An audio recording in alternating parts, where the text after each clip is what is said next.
Kita ke Tiongkok di tahun 1980-an. GDP per kapita Tiongkok waktu itu hanya $190.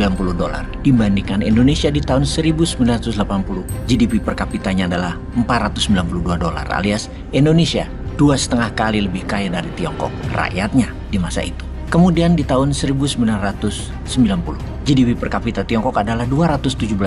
Sementara Indonesia, pendapatan penduduk rata-rata setahun adalah $585 per orangnya. Indonesia masih 2,5 kali lebih banyak, lebih makmur dari Tiongkok. Di tahun 2000, GDP per kapita Tiongkok adalah $960, sementara Indonesia harusnya adalah 2,5 kali dari Tiongkok. Namun faktanya pendapatan penduduk Indonesia dalam waktu 1 tahun di tahun 2000 hanyalah $780. Kunci dari pelajaran ini adalah bukan apa yang dilakukan di tahun 90-an sehingga mencatat kenaikan di tahun 2000. Namun apa yang dilakukan sejak tahun 1980-an lah yang menjadi kunci sukses 20 tahun kemudian bagi Tiongkok. Apa yang Tiongkok lakukan? Karena begitu kita teruskan data pendapatan per orangnya di Tiongkok, makin nyebelin dan kesel hati ini jika dibandingkan sama yang di tanah air Wakanda pastinya. Angka GDP per kapita Tiongkok setiap 1 dekade, setiap 10 tahun pertumbuhannya terbang dengan kecepatan tinggi. Di tahun 2010, angkanya menjadi $4.450 per orang. Dan di tahun 2020, pendapatan per orang di Tiongkok adalah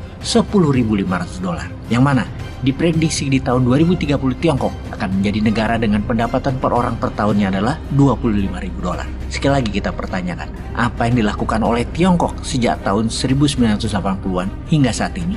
Mengingat masih terus selalu tumbuh dengan angka yang fantastik. Mengapa kita tidak tiru? Sejauh ini sudah 8 tahun Indonesia mepet-mepet Tiongkok, ngobrol diri minta dikawin tapi malah dipacarin doang. Sampai harta orang tua sang gadis habis. Pasti cabut tuh Tiongkok setelah kegadisan sang gadis nggak gadis lagi, digantung nggak dikawin-kawin, sampai jadi jelek dan tidak menarik lagi. Kemudian harta orang tua gadis tadi ya habis. Dah, bye-bye. Bener deh, kalau kita ilustrasikan, pejabat kita itu menggambarkan diri mereka itu gadis cantik. Padahal yang naksir bukan karena gadis itu bener cantik atau pintar, tapi karena orang tuanya tajir aja jadi pada ngelirik dan mendekati karena mau kekayaan orang tua si gadis. Jujur Li, sejauh ini Wakanda belum meniru apapun yang dilakukan Tiongkok. Misalnya menghukum mati koruptor, karena itu kunci sukses di dalam bangun ekonomi. Apa kelupaan ya niru? Lebih enak nurut sama Tiongkok aja kali ya. Cuannya banyak, kerjanya gampang. Hanya tanda tangan kebijakan doang yang mendukung proyek Tiongkok di provinsi-provinsi. Dah itu aja. Kemudian satu lagi, piara buzzer. Sesungguhnya kalau mau meniru untuk menjadi negara maju, maka kalau mau membangun Indonesia, ada banyak hal yang harus diselesaikan terlebih dahulu. Yang terwajib adalah koruptor dihukum mati. Kemudian penjahat apapun hilang hak politiknya jika dipenjara, dan narapidana setelah hukumannya hilang, hak politiknya selama 5 tahun tidak boleh ada lagi. Jangan malah jadi bupati, jadi wakil rakyat, kasusnya korupsi lagi. Dan ini zaman. Siapa yang ngelola hingga kayak gini ya? Lalu kita gali Tiongkok lebih dalam lagi. Apakah Tiongkok membangun negaranya pakai surplus perdagangan cadangan devisanya?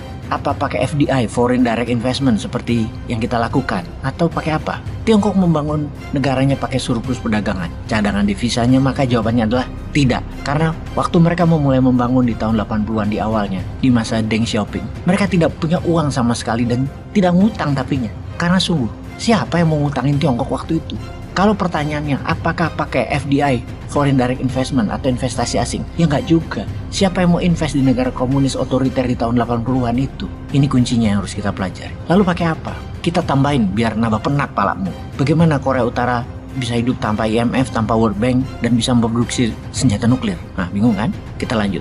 Apa yang Tiongkok lakukan di tahun 80-an tentu beda dengan yang Korea Utara lakukan. Yang Tiongkok lakukan di awalnya adalah menipu Amerika dengan Deng Xiaoping mengatakan bahwa 40 tahun lagi Tiongkok akan jadi negara demokrasi. Itulah perkataan di tahun 70-an ke Henry Kissinger yang waktu itu Menteri Luar Negeri Amerika. Dan di tahun 80-an ketika ketemu dengan Presiden Amerika Ronald Reagan, Deng Xiaoping mengulangi lagi pernyataan tersebut.